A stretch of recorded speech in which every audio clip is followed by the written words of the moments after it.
పెట్టి కేసు కోర్టులో నడుస్తూ ఉంది సార్. ఇప్పుడు నా సాక్షులను ఎత్తుకొని వెళ్ళిపోయారు సార్. ఇప్పుడు కొంతమంది ఎవరు కొర్లగుంటలో వెళ్ళి వాళ్ళ సాక్షులు బెదిరించి ఎత్తుకొని వెళ్ళిపోయి ఈ నెలకి ఎవరున్నారంటే జేపీ ఉన్నాడు అని ఖచ్చితంగా చెప్తున్నాడు ఆ మనిషి. తీసుకొని వెళ్ళి ఇప్పుడు సాక్షులు బెదిరించిన వారికి ఎంతవరకు కరెక్ట్ సార్ ఇది? నేనేం అడగలే కదా. నా భర్తను చంపిన వాళ్ళకి న్యాయం చేయండి సార్, నాకు వాళ్ళకి శిక్ష వేయమనే కదా సార్ నేను అడిగాను. నేనేం అన్యాయంగా అడిగానా? నా భర్త చనిపోవడం నిజమే కదా సార్. నడి రోడ్లు నా బిడ్డలు నేను నడి రోడ్లో ఉన్నాం కదా సార్. ఇంతంతా ఏం చేయాలి సార్? ఇలాంటి రాజ్యంలోన మనం ఉంది. ఒక ఆడదానికి న్యాయం జరగదా సార్? జరిగిన దానికే కదా నేను అడుగుతున్నాను. నేనేమన్నా తప్పు చెప్పానా?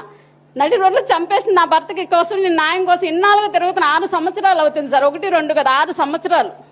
ఇప్పుడు 6 సంవత్సరాలుగా నేను తిరుగుతుంటే సాక్షులు వచ్చి ఏదో నేను నాయన జరిగింది చెప్పండి అంటే సరే అక్క చెప్తామన్నారు. నిన్న ఇద్దరిని ఎత్తుకొని వెళ్ళిపోయారు సార్. పొద్దున్న ఇద్దరిని నిన్న 4 మొత్తం ఎత్తుకొని వెళ్ళిపోయి ఇప్పుడు వాళ్ళ సాక్షులు బెదిరిస్తా ఉంటే నేను ఎవరికడికి పోవాలి సార్? నడి రోడ్లో నేను ఆటో తోలుకుంటా. అలాంటి వ్యక్తులు నేను నా జాలిపడి నా కష్టాజీతో నేను బతుకున్నా. నా భర్తకి న్యాయం జరగమని వేడుకుంటున్నాను సార్. దానికి మించి నాకు ఇంకేం వద్దు సార్. చంద్రబాబు నాయుడు గారిని నిజంగా వేడుకుంటున్నా. నాకు లాంటి ఆడదానికి న్యాయం చెయ్యమని వేడుకుంటున్నాను. నేను అన్యాయం అయితే కోరలా, న్యాయమే జరగమంటున్నాను. దయచేసి నాకు న్యాయం చేయండి. ఇలాగ రాజ్యం అయితే మాకు అవసరం లేదు. రౌడీలే రాజ్యాలు వెళ్తున్నారు. ఇది ఎంతవరకు కరెక్ట్ మీరే చెప్పండి. న్యాయం జేబీ శ్రీనివాస కిడ్నాప్ చేశాడు. ఆయన చేపించాడు, జగ్గాతో చేపించాడు. ఖచ్చితంగా చెప్తున్నారు కదా. అతను వ్యక్తి వచ్చి జగ్గానే చెప్పాడు. ఏం చేయమంటారు? ఇప్పుడు మేము చేస్తాము, మీ రాజు మీరేం చేసుకోండి అంటే మేమేం చేయాలి సార్? అలాంటి ఆడదాన్ని నేనేం చేయాలి సార్? నడి రోడ్లో బతుకు సార్. ఏం చెయ్యాలి? నేను న్యాయం అడగడం తప్ప? నాది న్యాయం అడగడం తప్ప? పసిబిడ్డలు పెట్టుకొని కష్టపడి బతుక్కుంటున్నాం కదా.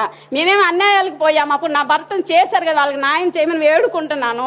దయచేసి నా భర్త విషయంలో మాత్రం నాకు న్యాయం కావాలా. లేదంటే మాత్రం నేను నడి రోడ్లో పడి నేను చచ్చిపోతాను. ఖచ్చితంగా చెప్పి నా భర్తను ఎక్కడైతే చంపారో ఆడే విధంగా నేను చచ్చిపోతాను. నడి రోడ్లో పెట్రోల్ పోసుకొని తగలబడిపోయి చచ్చిపోతా. ఖచ్చితంగా నేనైతే బతకను. నాకు న్యాయం కావాలి. దయచేసి 6 ఏళ్ళుగా చూసి నాకు విసుగు పుట్టిపోయింది. నాకైతే అసలు బతకాలని లేదు.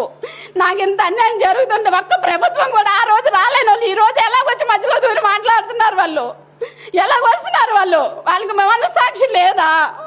మనస్సాక్షి అనేది లేదు. అప్పుడు నా విషయంలో దూరినప్పుడు వాళ్ళకి ఏం పని? నేనేమన్నా వాళ్ళు ఏదో మాట్లాడిగానా?